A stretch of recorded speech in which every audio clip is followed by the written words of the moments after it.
Gloire à Dieu. Nous allons mettre une conclusion à notre message sur la transfiguration ou le dévoilement. Voilà, on n'est pas ensemble. On va mettre un terme sur notre message sur la transfiguration ou plutôt le dévoilement du Christ. Et ce sera la recommandation de Dieu, écoutez le Fils de Dieu. Voilà pour conclure, écoutez le Fils de Dieu. Lisons 2 Pierre chapitre 1 verset 17. Écoutez le Fils de Dieu. Seconde épître de Pierre, chapitre 1 et le verset 17, la Bible dit ceci. Car il a reçu de Dieu le Père, honneur et gloire, quand la gloire magnifique lui fit entendre une voix qui disait « Celui-ci est mon Fils bien-aimé, en qui j'ai mis toute mon affection. » Amen. Amen. Gloire à Dieu. La voix de Dieu se fit entendre sur la montagne, nous l'avons vu dans l'Évangile, et l'apôtre Pierre qui était présent le raconte plus tard dans son épître en disant que la voix leur parlait en disant « Celui-ci est mon Fils bien-aimé en qui j'ai mis toute mon affection. » Gloire à Dieu. C'est lors du dévoilement de Christ sur la montagne. Donc cette voix se fit entendre clairement et c'était la voix du Père, dans leur déclarant à propos de Jésus qu'il était son Fils bien-aimé. Ça, c'était d'une part. De l'autre, celui en qui il a mis toute son affection. Vous pouvez dire que Dieu a tant aimé le monde, parce que c'est le meilleur message pour beaucoup. Vous pouvez le dire autant que vous voulez. Vous pouvez clamer l'amour de Dieu qu'il a pour l'humanité, mais le Père aime et affectionne plus que tout. Ce qu'il le fait, c'est son Fils unique.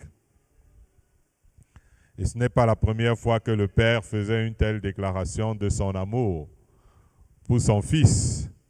La première fois, ce fut publiquement. Parce que dans ce cadre que Pierre donne là, c'est Acte 3. Mais la première fois, c'était publiquement lors de la sortie du Fils de Dieu du Jourdain, de l'eau du Jourdain, de l'eau du baptême, en plein jour. Et ce jour-là, le Père voulut que tous sachent que Jésus, c'est non seulement son Fils, mais en outre, c'est le battement de son cœur. Je suis en train de le dire à ceux qui disent souvent Dieu m'aime plus que tout le monde, etc. Tu te trompes. L'évangéliste Marc lui dit que devant cette foule, le Père s'adressa audiblement et directement au Fils pour lui déclarer tout son amour afin que nul n'en ignore. Donc, tes affaires de Dieu m'aime plus que tout là, c'est parce que tu ne savais pas. Paul dira plus loin que Dieu nous a délivrés de la puissance des ténèbres et nous a transportés dans le royaume du Fils de son amour. C'est ce que l'apôtre Paul dit, le Fils de son amour. Imaginez que Dieu qui est tout amour ait déversé cet amour sur son Fils. Le simple fait de lui avoir donné le nom au-dessus de tout nom, c'est-à-dire même de son propre nom du Père. Ça, il y a des choses qui parlent. Gloire à Dieu. Il y a des choses qui parlent toutes seules. Dieu le Père, il a donné à son Fils le nom qui est au-dessus de tout nom. Jean lui-même, dont Jésus avait rendu témoignage que tous ceux qui sont nés de femmes, personne n'est plus grand que lui, il parle de Jean-Baptiste. Jean-Baptiste lui-même, il témoigne à son tour au sujet de Jésus dans l'évangile de Jean, au chapitre 3. Il dit, le Père aime le Fils. Voilà, c'est sûr que quelqu'un a bloqué la route avec sa voiture. À moins que ce ne soit une autre histoire. Voilà. Gloire à Dieu. Le Père aime le Fils et il a remis toutes choses entre ses mains. Preuve qu'il aime.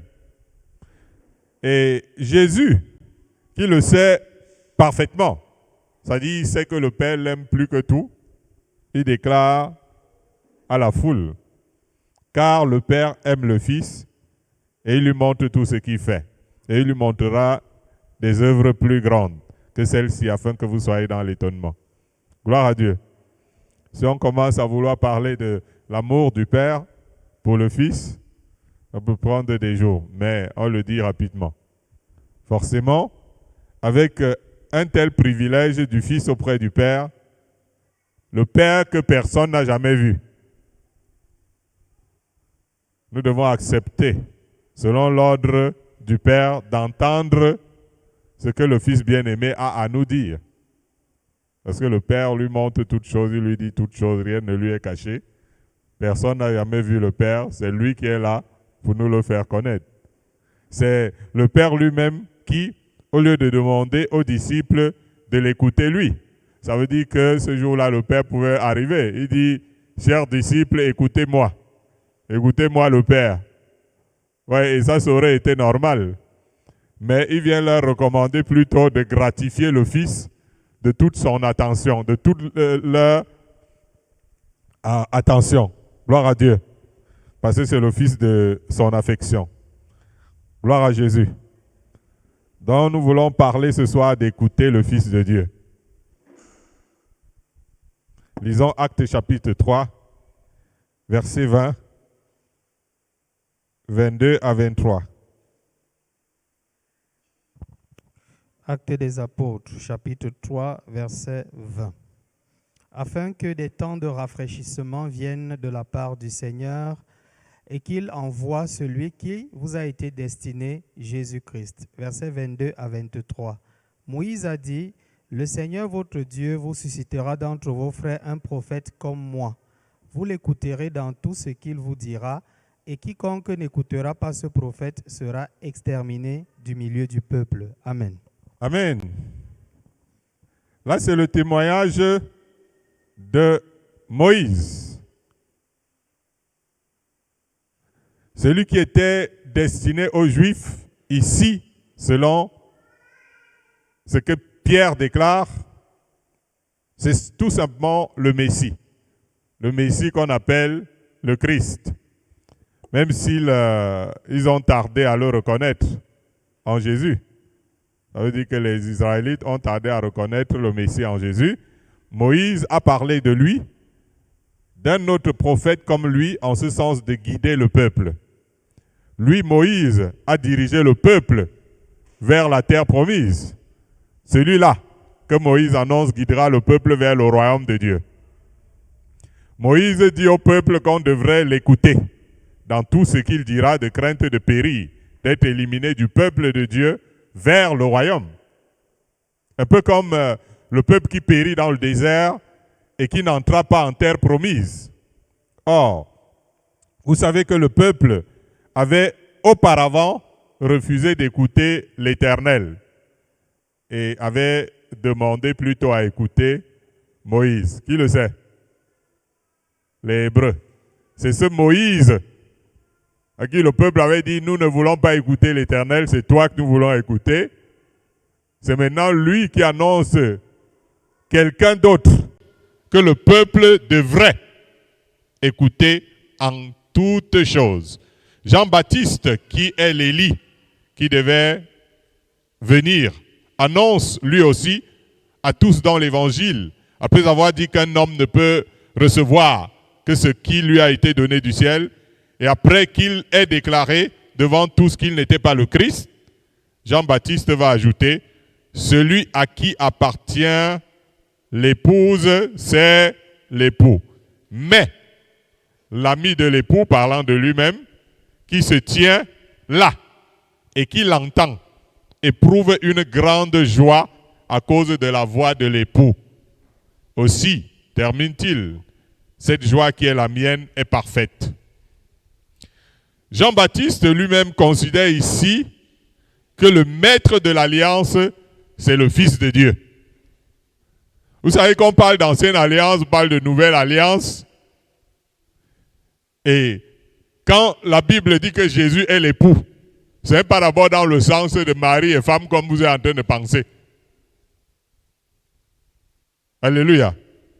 Ça dit que quand on parle de mariage, on parle d'alliance. Quand on parle donc de Christ en tant que l'époux, sachez-le, chers amis, ça veut dire qu'il est le maître de l'alliance. Il aurait même voulu faire partie, Jean, ici, dans ses déclarations, il aurait aimé faire partie de l'Église, l'Église qui est l'épouse. Mais le fait d'écouter la voix de l'époux lui a apporté une joie parfaite. L'Église qui est l'épouse a beaucoup à gagner en se laissant guider par la voix de l'époux qui est sien. Jean, lui, n'avait pas cette occasion, il n'était pas dans cette alliance-là. Il est le dernier prophète de l'Ancien Testament. Savez-vous que Père Jacob, avant sa mort, a parlé dans le même sens que Moïse? Il a déclaré, en effet, lorsque vous lisez les paroles de Jacob avant sa mort, avant d'expirer, il dit « Le sceptre ne s'éloignera point de Juda, ni le bâton souverain d'entre ses pieds, jusqu'à ce que vienne le Shiloh, et que les peuples lui obéissent. » Vous voyez que là, Jacob est en train de parler du Shiloh qui doit venir. Amen. Et que les peuples devraient lui obéir. À son époque, le Shiloh, qui signifie le Messie, ou celui qui doit être envoyé, n'était pas encore venu. Mais, il y a plus de 2000 ans qu'il est mort pour nous. Jacob a dit qu'il viendra et tous les peuples lui obéiront. C'est la finalité, hein? Ça dit plus que l'écouter, il s'agira de lui obéir. Gloire à Dieu. Alors, lisons Luc chapitre 9, verset 35.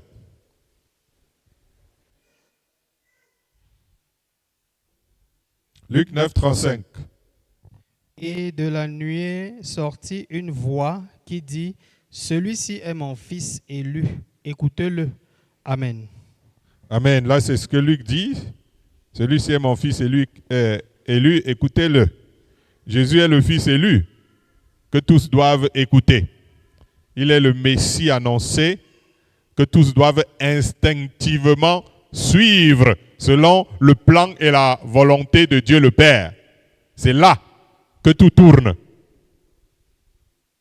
Je viens de dire un mot simple. Hein? C'est là que tout tourne. C'est là, je veux dire, c'est la recommandation de Dieu le Père en personne. C'est l'ordre direct venant d'en haut pour tous ceux qui se considèrent comme étant les disciples. En cela, il n'y a aucune ambiguïté, aucune confusion. C'est la priorité. C'est la chose la plus importante dans la vie chrétienne. C'est la chose la plus importante dans le sacerdoce de quelqu'un qui dit être serviteur de Dieu. Gloire à Dieu. Cela signifie aussi que nous devons suivre instinctivement la parole de Jésus. Souvenez-vous des deux sœurs de Lazare. Gloire à Dieu. C'est, je pense, dans Luc au chapitre 10. Marthe était occupée et même très préoccupée de servir Jésus. Tandis que Marie était assise à ses pieds pour écouter sa voix, pour écouter sa parole. Marthe s'est plainte de ce que Marie la laissait à tous ses services, assise là à écouter Jésus.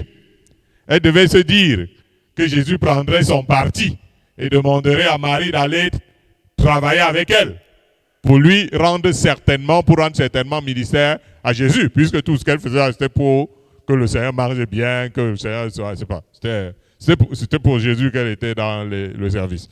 Mais Jésus lui fit comprendre que Marie avait fait la seule chose qui soit nécessaire.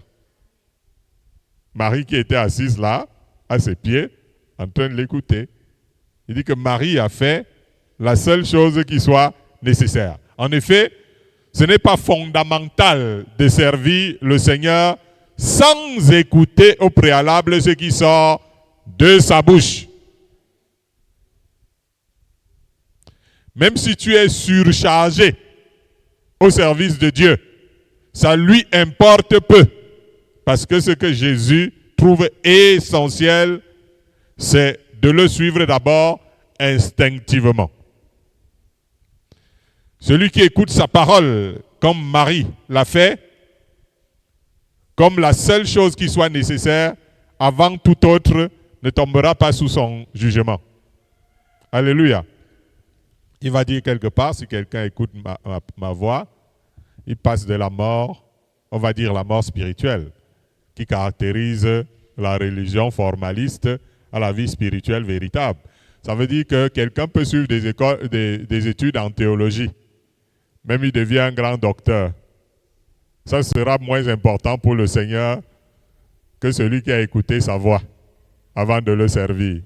Parce que celui qui a grandi à l'école de sa voix, à l'écoute de sa voix, il passe de la mort spirituelle qui est caractérisée par la religion, même quand c'est les grands docteurs, comme ce que Jésus avait trouvé en Israël, à la véritable spiritualité. Alléluia. Vous voyez qu'on est bien en train de parler, on parle bien au-delà du simple fait d'écouter le Fils de Dieu. Il faut comprendre où ça doit nous mener, à quoi tout ça rime. Disons Romains chapitre 10, verset 17. Entrons pleinement dans la pensée de Dieu en disant aux disciples, celui-ci est mon Fils bien-aimé, écoutez-le. Romains 10, verset 17. Il est écrit dans Romains 10, verset 17, « Ainsi, la foi vient de ce qu'on entend, et ce qu'on entend vient de la parole de Christ. » Amen. Amen. Vous savez, durant toute ma marche chrétienne, j'ai toujours réagi et allé à l'encontre des personnes qui disent la foi vient de ce qu'on entend de la parole de Dieu. L'apôtre Paul a dit la foi vient de ce qu'on entend de la parole de Christ. Ce n'est pas pour rien qu'il a précisé Christ et non la parole de Dieu. Parce que la parole de Dieu, elle est générale. Paul dit qu'il a été établi apôtre pour amener à la foi tous les païens. Jésus lui-même, vous savez, il s'était inquiété, non? De ce que quand le Fils de l'homme va venir, trouvera-t-il encore la foi sur la terre? Alors qu'en même temps, la terre sera remplie de la connaissance de la parole de Dieu. Trouvera-t-il encore la foi sur la terre? La foi de ce que l'on entend de la parole de Christ. Souvenez-vous que Jésus est allé jusqu'à déclarer ouvertement, pour que vous compreniez bien qu'il y a la différence entre la parole de Dieu et la parole de Christ. Et vous vous souvenez que Jésus a dit beaucoup de fois, il vous a été dit, mais moi, je vous dis. N'est-ce pas? Et il citait la parole de Dieu, non? Il vous a été dit, tu ne feras pas ceci, tu seras ceci, mais moi, je vous dis. Alors, puisque lorsqu'il dit, il vous a été dit, il cite la parole de Dieu. Il dit, mais moi, je vous dis. Ça veut dire qu'il y a la parole de Dieu et il y a moi, je vous dis, la parole de Christ.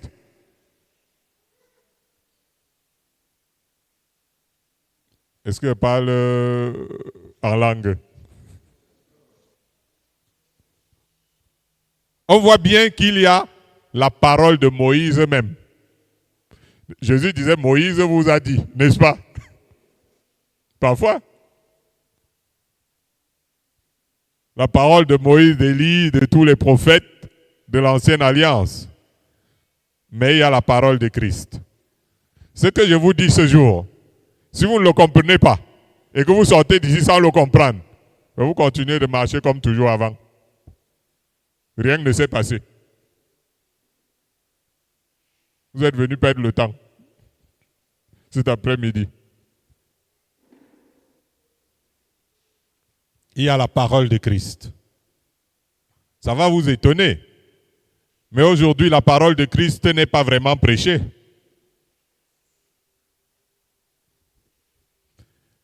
Curieusement, l'Église romaine arrive encore à lire solennellement l'Évangile à la messe, même s'ils ne le suivent pas. Les pentecôtistes prêchent Deutéronome et autres passages des promesses de l'ancienne alliance qui concernent les Juifs. Je suis le premier à laquelle les bénédictions de l'arrière et de la dernière saison et tout ça. Vous croyez que c'est les bénédictions de l'Église? Je vous pose la question, quand Dieu parlait, il parlait à qui? Ça concernait Israël.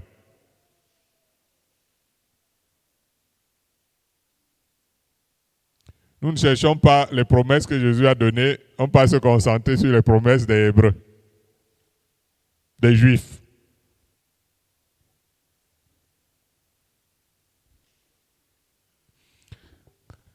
Comme la foi vient de ce qu'on entend de la parole de Christ, certainement à l'avènement du Fils de l'homme, à l'allure où les choses vont, où même l'Église pentecôtiste ne prêche plus l'Évangile, il n'y aura plus de foi. Sinon, chez ceux qui continuent de prêcher la parole de Christ, l'Évangile de notre salut. La foi se trouve dans la parole qu'on entend de Christ et nulle part ailleurs. Sinon, Dieu allait dire, écoutez-les, tous ceux qui étaient là devant. Il a dit, celui-ci, mon fils, écoutez-le. Il ne s'agit pas de prêcher vraiment la foi, pour que les gens aient la foi. Bon, pour que quelqu'un ait la foi, tu dois lui prêcher la foi. La foi veut dire soit la foi, la foi. Prêche la parole de Christ et la foi viendra. Et si on parle beaucoup de la foi dans l'église, et les chrétiens sont les incrédules, non? Pas dans leur situation, à leur vie. On change quoi de leur dire la foi, la foi. La foi vient de la parole de Christ. Jésus dit que celui qui ne l'aime pas ne garde point ses paroles. Or, il a attesté que ses paroles ne sont pas de lui, non?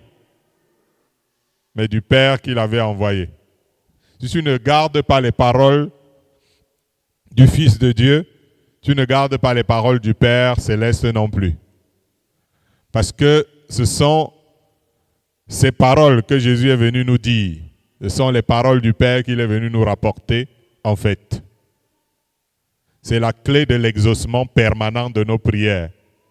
Vous savez ce que Jésus dit? Il déclare, si vous demeurez en moi et que mes paroles demeurent en vous, demandez ce que vous voudrez et cela vous sera accordé.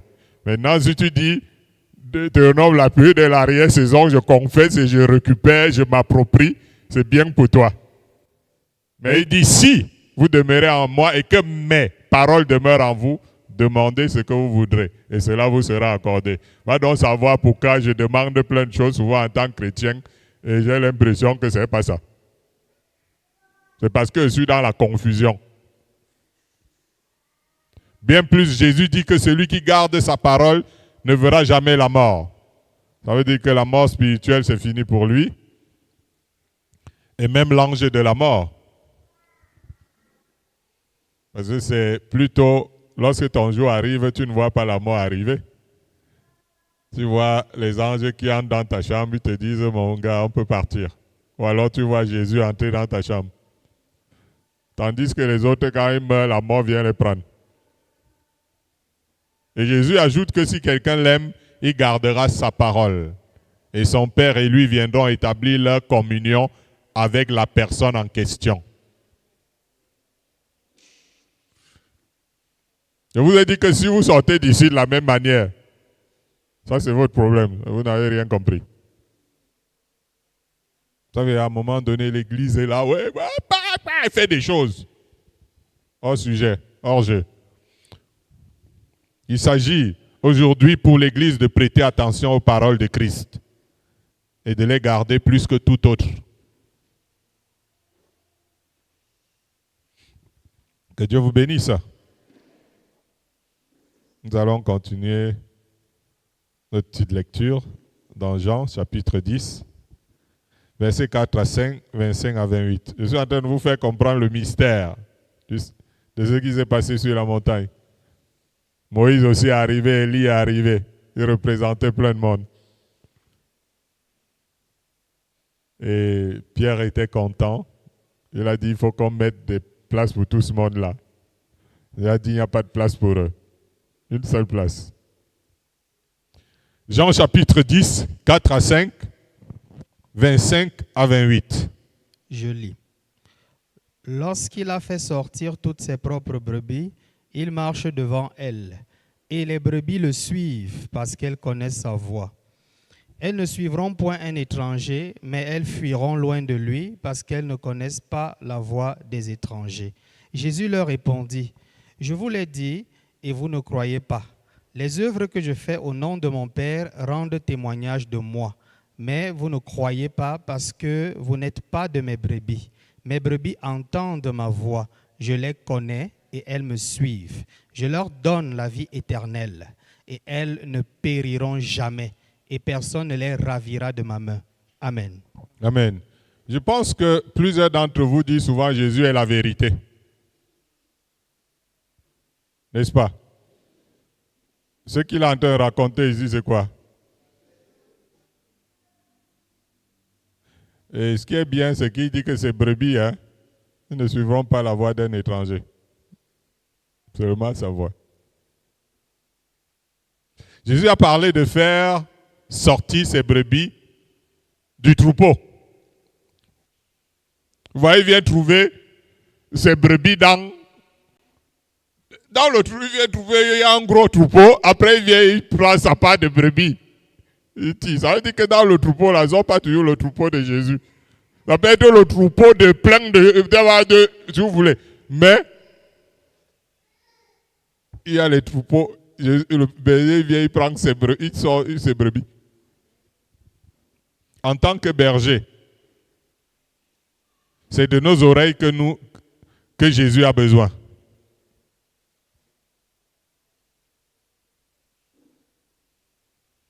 Je sais que quelqu'un m'entend. En tant que berger, c'est de nos oreilles que Jésus a besoin. Il est question de prêter l'oreille pour entendre ce que dit le berger. Vous menez ses brebis. Un berger doit mener ses brebis. Ces brebis doivent pouvoir reconnaître sa voix au milieu des milliers de voix qui se font entendre dans notre monde. Et même parfois, des milliers de voix qui se font entendre dans l'homme intérieur. Vous voyez bien que ces vraies brebis ne peuvent pas s'égarer. Parce que si vous leur apportez un autre évangile que celui de Christ, ils ne vous suivront pas. Même si vous êtes apôtre surintendant, archbishop, celui qui fait le tour du monde et qui a l'onction de qui fait machin, ça c'est bon pour vous. Parce que ces brebis ne sont pas là pour plaire aux hommes. Ils sont là pour suivre Christ. Si vous êtes une brebis du Seigneur, vous arrivez quelque part. C'est beau, c'est merveilleux, on prêche. Et que vous n'êtes pas en train d'entendre Christ à travers celui qui parle. La brebis du Seigneur va prendre la route. Il va sortir lui. Je ne suis pas là. Parce que Jésus veut dire que ces brebis ne sont pas des bénis, oui, oui. Non, ils ne sont pas là pour suivre n'importe qui, n'importe quelle voie. Ça veut dire qu'au départ, ils ont développé une relation personnelle avec Christ. Ils entendent la voix du Seigneur. Vous n'avez pas à craindre pour les brebis du Seigneur parce qu'elles suivent le Seigneur, où qu'elles aillent. Moi, à partir du moment où je peux enseigner ou former quelqu'un et que cette personne peut maintenant être désormais connectée pour entendre le Seigneur, et que j'entends que cette personne est partie en France, aux États-Unis, partout, j'ai plus le problème. C'est lui que la personne est en train d'entendre, ça va. Ça signifie qu'hormis écouter les prédicateurs et lire la parole de Dieu, les brebis du Seigneur font des efforts pour essayer de l'entendre au milieu de toutes les circonstances, favorables ou non de la vie. Si le Seigneur vous a donné une charge, n'allez pas imaginer que vous devez y aller tout seul. Alléluia. Beaucoup de gens disent, j'ai eu les diplômes en théologie, j'ai appris ceci, j'ai grandi dans telle école, donc maintenant il fait l'œuvre de Dieu. Qui vous a dit que c'est comme ça que ça se passe? Beaucoup de serviteurs de Dieu, ils servent Dieu comme ça. Il est parti à l'école, il a appris beaucoup de choses, il a grandi, il a les diplômes en théologie, et il vient appliquer. Il croit qu'il sert Dieu. Archi faux. Jésus dit, prenez mon joug sur vous et recevez mes instructions. Vous savez, quand on entend, venez à moi, vous tous qui êtes chargés et fatigués. La plupart des prédicateurs et des théologiens disent que c'est les maladies et les souffrances de la vie. Et vous savez que le ministère, c'est une charge. Et vous savez que l'appel, c'est une charge.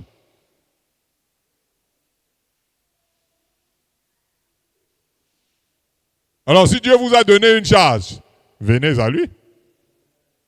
Recevez ses instructions. Le problème de la marche avec le Seigneur, c'est que lui, il est doux, il est humble, donc ça fait que quand il a déjà donné le travail à quelqu'un, il s'en fout de lui, bon, il est là. Parfois même, tu ne lui obéis pas, tu dis, Seigneur, j'ai besoin de ceci pour voir, parce qu'il est doux et humble de cœur. Cette douceur et cette humilité de cœur va égarer beaucoup de personnes. Ça va séduire beaucoup de serviteurs de Dieu qui croyaient servir le Seigneur, alors qu'ils n'écoutaient jamais.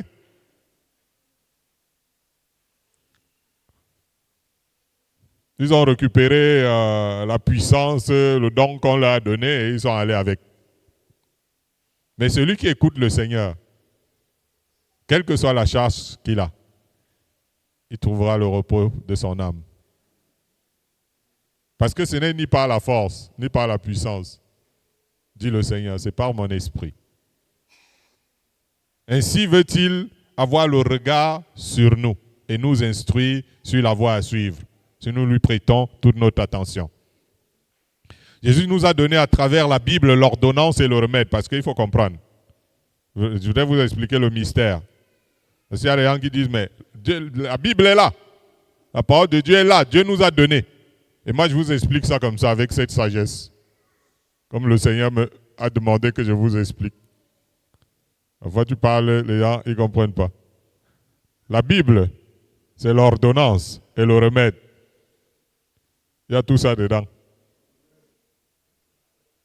Si vous allez à la pharmacie parce que vous êtes malade, vous avez l'ordonnance, vous prenez l'ordonnance et vous prenez les remèdes, vous arrivez à récupérer les remèdes, ce n'est pas suffisant.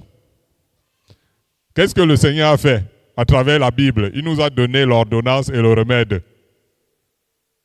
La plupart du temps, quand vous ouvrez, vous rachetez le remède, vous voyez une notice dedans. Mais lui, il a gardé à sa disposition la notice et le mode d'emploi.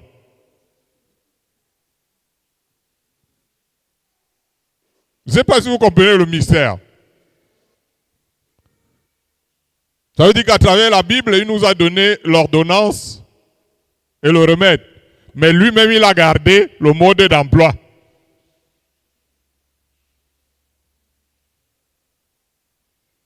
Maintenant, si nous disons nous avons les ordonnances, nous avons les remèdes qu'on nous a prescrits, et que lui ne te dicte pas le mode d'emploi journalier pas à pas,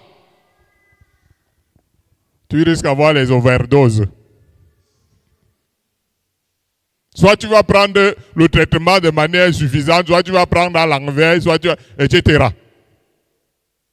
Soit tu prétends que toi tu as déjà les remèdes entre les mains, tu as l'ordonnance.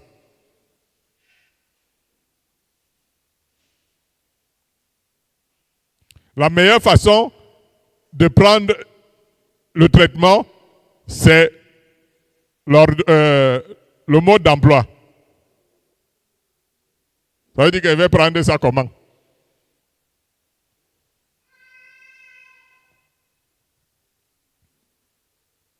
Je voudrais vous dire que c'est ça, la marche avec Dieu.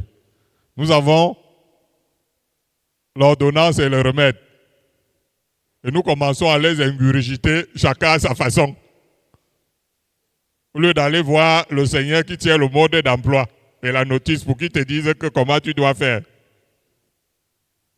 Et lui fonctionne avec nous de manière à ce qu'il vienne aujourd'hui te dire que dans les remèdes que tu as là, voilà ce qu'il faut prendre.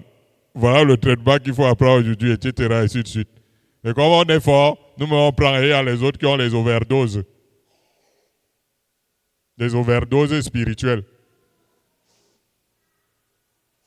Ou alors les insuffisances sur le plan moral et tout le reste. Parce que de toute façon, ils ont leur ordonnance et ils ont leur remède. Pas besoin du mode d'emploi. Ça devient l'automédicat. Et puis le reste, ça sort comme ça sort. Donc je m'en vais vous dire, le Seigneur ne donne pas sa notice. Il cale avec. Et il prend soin de nous donner le mode d'emploi lorsque nous nous tournons vers lui. Si tu ne veux pas le gérer, il te laisse toi-même prendre le traitement et faire que puisque tu as les remèdes et tu as l'ordonnance, tu gères. C'est ainsi que nous entrons dans son repos, dans toutes les charges qu'il nous a confiées, quand nous comprenons que malgré que nous connaissons les ordonnances et que nous avons les remèdes entre nos mains, lui, il nous dit exactement comment nous devons utiliser. Et là, tu entres dans le repos. Ça devient efficace.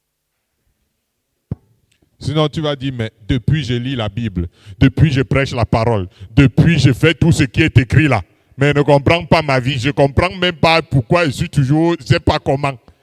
Mais tu as tout, non?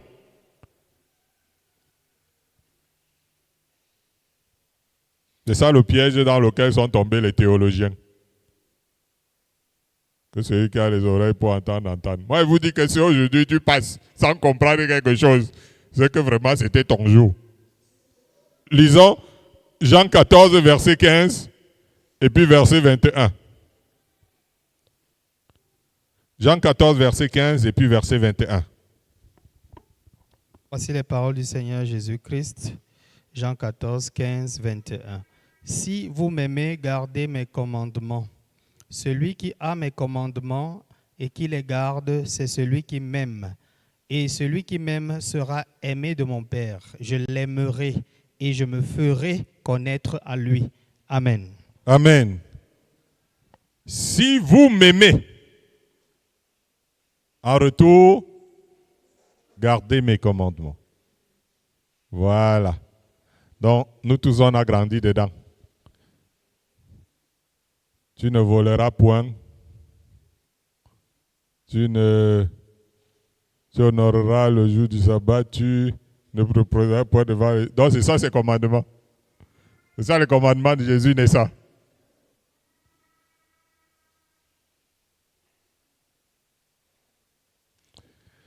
Jésus répète, et je le répète aussi, que Jésus a dit, par exemple, vous avez entendu.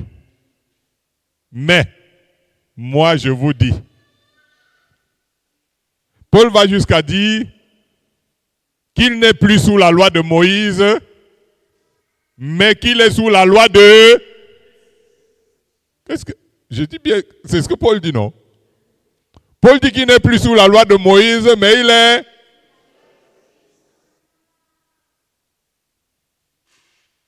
Évangélium.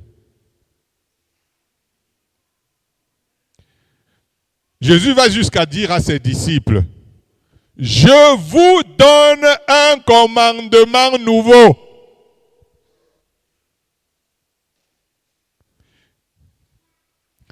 Il dit à ses disciples, vous êtes mes amis si vous faites ce que je vous commande. En tant que seul maître, en tant que seul maître, et s'il vous plaît, donnez-lui la position là, en tant que chef suprême de l'Église.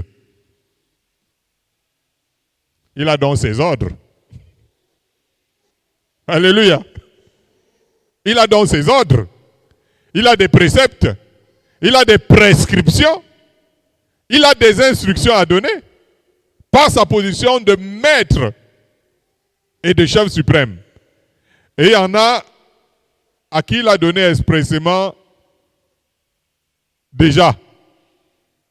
Il y a des commandements qu'il a déjà donnés afin que nous les suivions. Maintenant, il va vous poser la question. Connaissez-vous les commandements de Christ?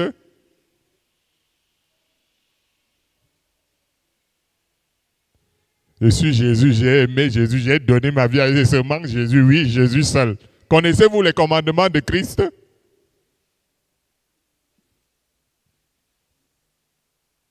Je vous ai dit que la plupart connaissent les 10 commandements de Moïse, du Décalogue, mais pas les commandements de Christ.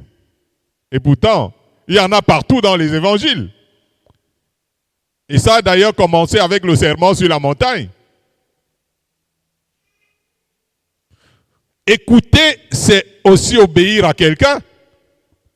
À l'instar de Christ que nous devons écouter, de lui obéir, ou plutôt obéir à ses commandements. Vous savez, à travers les béatitudes, chers disciples de Moïse, je suis en train de parler aux disciples de Moïse, Jésus nous recommande la pauvreté en esprit.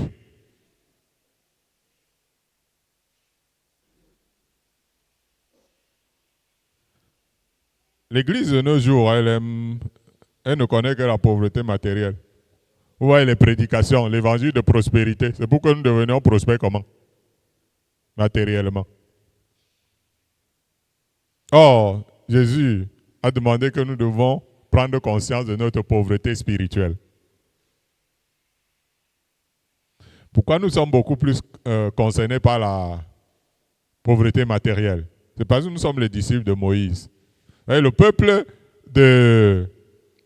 qui suivait Moïse allait vers les biens matériels qui a été réservés en terre promise.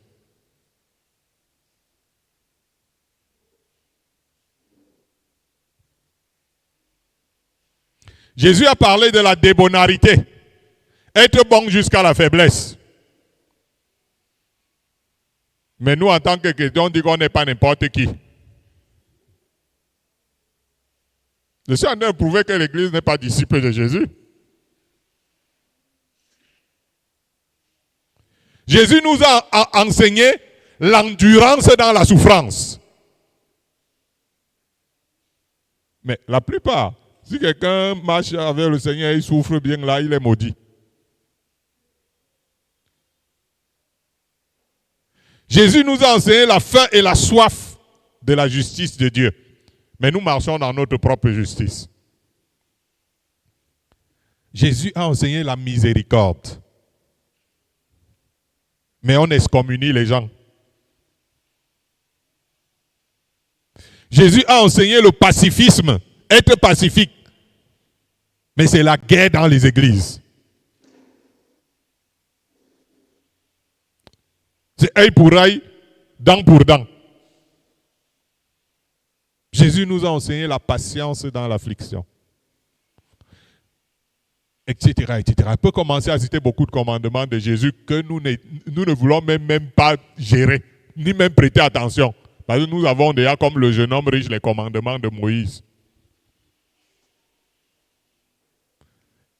Par ailleurs, Jésus nous demande de renoncer à nous-mêmes. On va dire ça à l'église. Le renoncement à soi.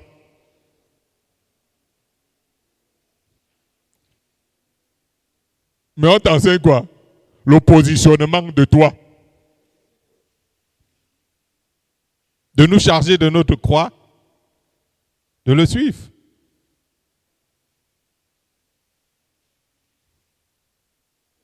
Pendant ce temps, nous sommes là comme le jeune homme riche qui a observé les commandements de Moïse.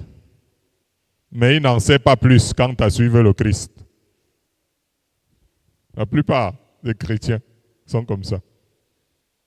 Par ailleurs, il nous recommande d'aimer nos ennemis. Je parle des commandements de Jésus, chers amis.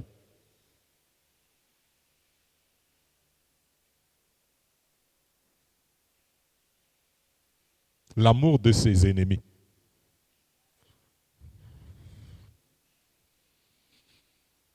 Saluer ses adversaires. Pardonner à ceux qui nous ont offensés. Vous voyez beaucoup d'enfants de Dieu qui ne se saluent même plus. Nous sommes dans la loi de Moïse. Et pour aller dans vengeance, tout ce que vous voulez. La justice propre. Peu de personnes suivent Jésus.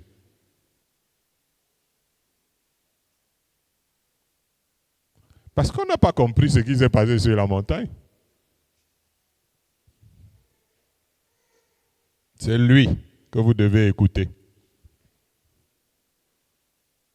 Beaucoup n'ont pas encore commencé à garder ses paroles dans leur cœur.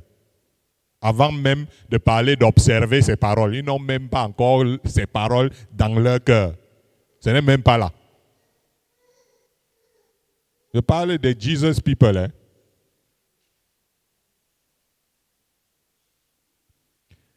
Or, Jésus dit, si vous gardez mes commandements, vous demeurez dans mon amour. Parce que celui qui m'aime, c'est celui qui garde mes commandements. Celui qui entend ces paroles et ne les met pas en pratique, disait-il, il bâtit sur le sable. C'est pas pourquoi je ne suis jamais affermi, pourquoi il disait toujours comme ça, il ne fait même pas, il fait même pas de l'envoi, etc. Mais tu veux que ça passe comment? Hein? Des feux de paille, des fumées, des rien du tout, etc. Je fais des trucs qui n'ont... J'ai bâti sur le sable. Je ne pratique pas les paroles de Christ. Parce que je ne sais même pas qu'il faut que j'ai les paroles de Christ pour les mettre en pratique.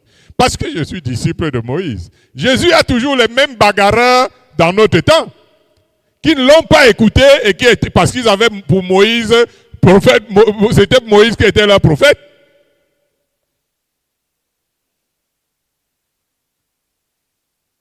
Et l'épouse, soi-disant, suit Moïse et non le Christ. Et celui qui entend ces paroles et les met en pratique, c'est celui-là qui fonde sa vie sur lui, qui est le roc. Vous dites qu'il est votre Seigneur? Lui, il interroge. Pourquoi m'appelez-vous Seigneur et ne faites-vous pas ce que je dis?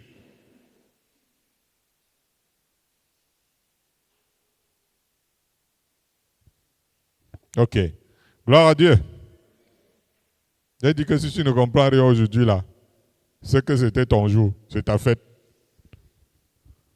Lisons Matthieu 28, versets 19 à 20. Pour terminer, lisons ce dernier passage. Ce n'est pas de trop parler qui fait quelque chose. 28, 19 à 20. Matthieu chapitre 28, versets 19 à 20. Allez, faites de toutes les nations des disciples, les baptisant au nom du Père, du Fils et du Saint-Esprit, et enseignez-leur à observer tout ce que je vous ai prescrit. Et voici, je suis avec vous tous les jours jusqu'à la fin du monde. Amen. Amen. Gloire à Dieu. Je vous ai annoncé au commencement comment les premiers apôtres avaient été confrontés aux prédicateurs de Moïse partout. Ça n'a pas changé aujourd'hui dans l'Église de Christ. Jésus n'a pas demandé à ses disciples d'aller prêcher Moïse. Si ce passage existe, vous me le montrez. Jésus n'a pas demandé à ses disciples d'aller prêcher l'Ancien Testament. Mais il a dit, allez prêcher ce que je vous ai prescrit. Alléluia. C'est cela la mission évangélique. C'est cela le christianisme. Tu prêches Moïse, c'est le judaïsme. Arrêtons de faire du syncrétisme religieux. Parce que si Dieu acceptait le syncrétisme religieux, il allait laisser que Pierre fasse une tente pour Moïse, une pour Élie et une pour Jésus sur la montagne. Pour amener les croyants à observer tout ce que Jésus a prescrit, ça peut prendre toute une vie.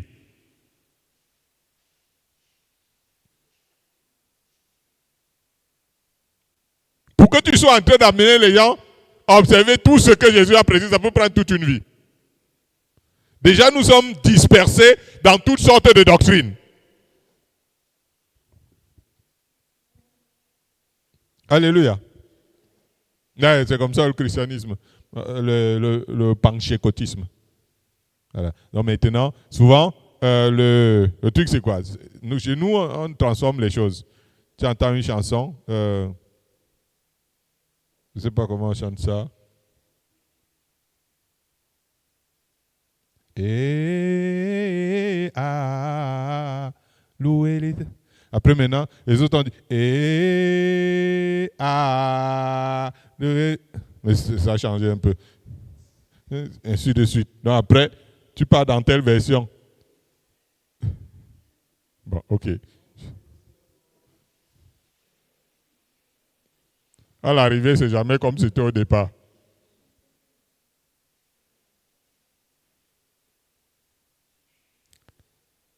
L'Église est dans toutes sortes de doctrines et non dans la recommandation. Allez et prêchez ce que je vous ai prescrit. C'est le maître, c'est le chef qui a parlé.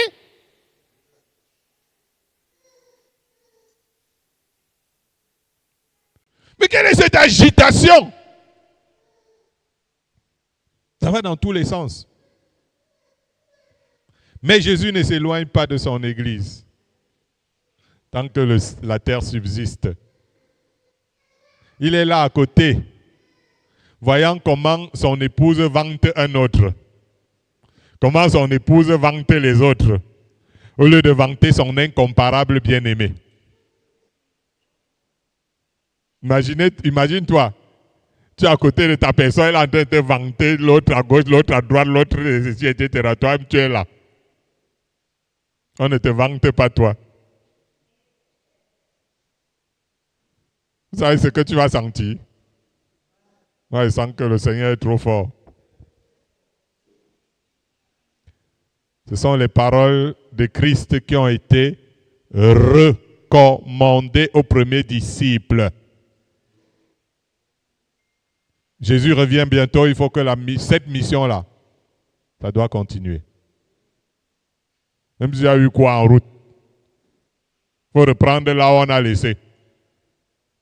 Les vrais disciples de Christ, en réalité, ce sont ses porte-paroles.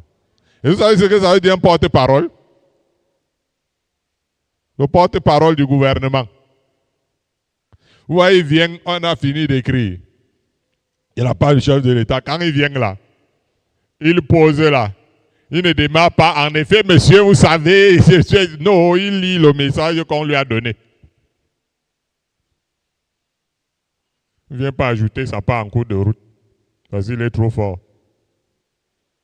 Celui qui les écoute, qui écoute les porte-paroles de Christ, doit être en train d'écouter Christ. Celui qui est en train de les rejeter, en train de rejeter le Christ. L'Église de nos jours est retardée spirituelle. Pour ne pas dire, parce qu'il y a des gens qui sont les retardés mentaux, mais l'Église, elle, est retardée spirituelle.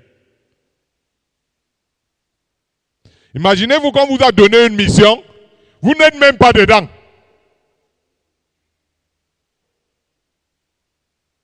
Parce que chacun fait son show, chacun a son pupitre, chacun parle comme il veut. Chacun est fort. Et vous savez ce qu'il est écrit dans le livre d'Hébreux?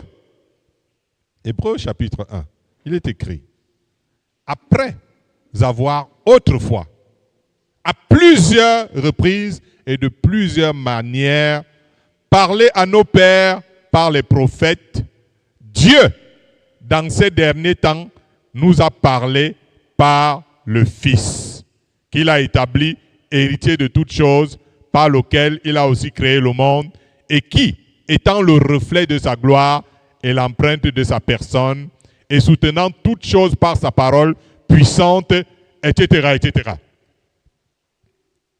Vous n'êtes pas d'actualité tant que vous ne comprenez pas que c'est maintenant par le Fils que Dieu parle au monde, et non par Moïse, Élie et les autres.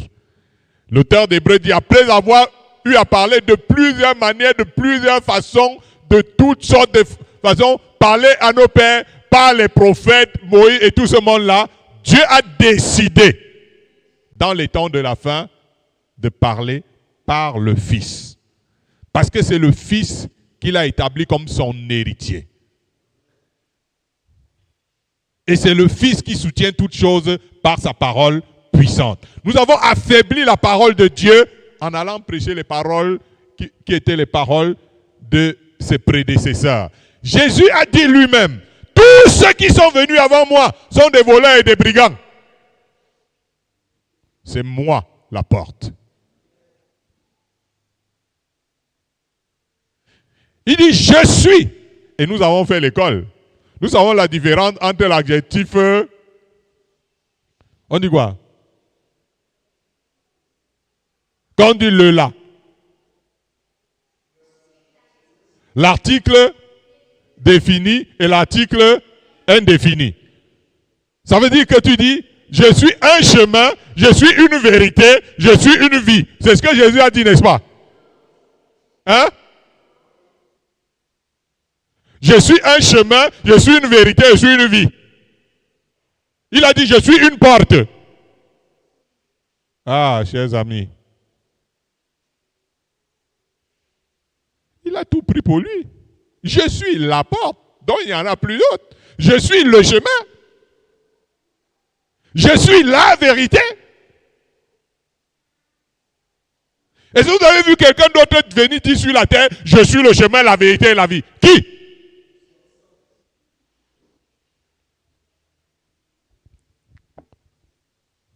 Jésus a fait le reproche à l'église d'Éphèse. Quand vous lisez Apocalypse, la première église, c'est l'église d'Éphèse. Elle représente l'église primitive. Et ce qu'il dit à cette église, il dit, ce que je te reproche, c'est que tu as perdu ton premier amour. Pourquoi? Parce qu'à un moment donné, comme nous l'avons vu plus haut, les premiers disciples avaient commencé à judaïser. Au lieu de demeurer dans la réalité et l'authenticité de l'évangile. C'est pour ça que c'est le reproche que Jésus fait à la première église dans l'Apocalypse. Ce que j'ai contre toi, c'est que tu as perdu ton premier amour.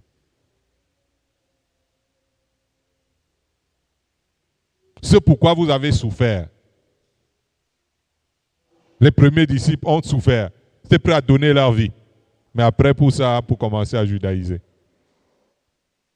Nous devons accueillir aujourd'hui favorablement la recommandation que Jésus a donnée à ses premiers disciples, à savoir d'enseigner ce qu'il leur a prescrit.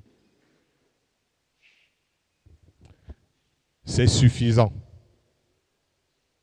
Et les théologiens ils se disent, bon voilà, ça dit qu'il faut ajouter le sel, tu ajoutes le piment, après tu mets un peu de matango, tu ajoutes des tas de trucs pour que ça donne quelque chose. Mais ce que Jésus a prescrit est suffisant. Vous savez pourquoi? Il a dit tout. Il a tout accompli.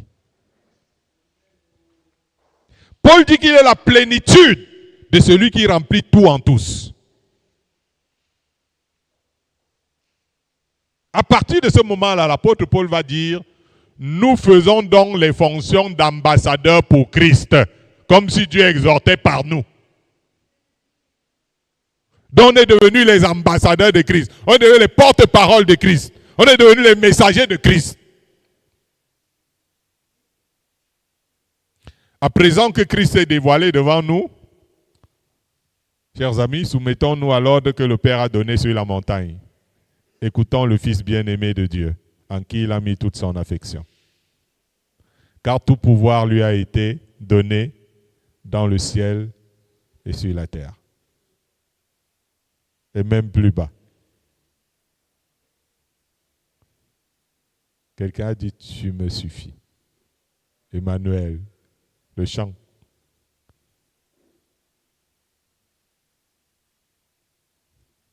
Jésus est la plénitude. Nous n'avons pas besoin d'entendre quelqu'un d'autre. Nous n'avons pas besoin d'écouter quelqu'un d'autre, de suivre quelqu'un d'autre. Parce que le peuple les a suivis et ils sont tombés dans des trous. Celui qui me suit, dit Jésus, ne marchera pas dans les ténèbres. Il aura la lumière de la vie. Alléluia. Est-ce que tu peux garder un moment de silence et réfléchir sur ces paroles que tu as entendues?